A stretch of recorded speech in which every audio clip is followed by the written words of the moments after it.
All right, this is Rodney. I'm on the Peninsula in Long Beach, California. Today is Wednesday, August 19th, 2026. I'm on the Bayshore side of the peninsula. I'm in the typical erosion zone that's between 59th place and 60th place, which is that lamppost in the background. And I'm sitting in the typical erosion zone. And then behind me is the most significant patch of beach that exists from 55th place up to 65th place. Most significant in size in terms of being above the high tide watermark for the month.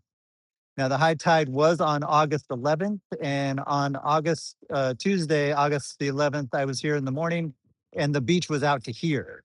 So at the end of this tape measure is a hard reference mark. There's a seam in the wall, and that, of course, isn't going to move. So we can use that as a hard reference point. And from that reference point out to where the beach was on August 11th was 638 centimeters, so 6.38 meters. And then on Wednesday morning, on August the 12th, it was back to 542 centimeters, which is 5.42 meters.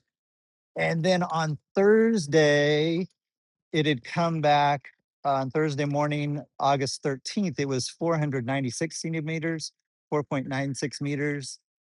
And then on Friday, the 14th,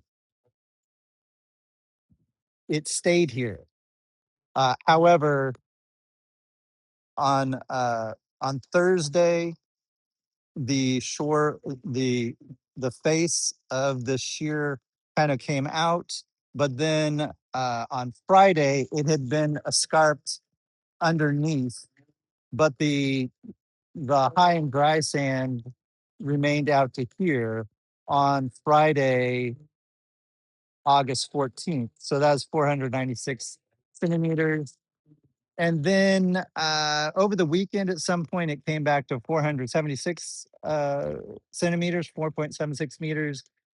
And then I believe it was Monday, but as of today, let's say, so today, Wednesday, August 19th, the distance from our reference point is 470 centimeters. So after the monthly high tide, the erosion slowed down and it's holding steady.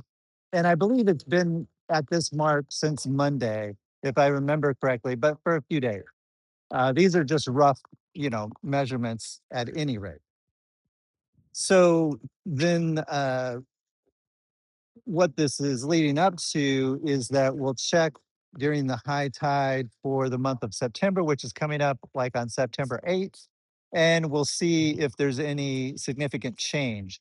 The high tide for September is supposed to be some significantly smaller, lower level than it was in August, but I still think we'll see some erosion up here along the seawall. All right, for the time being, that is it.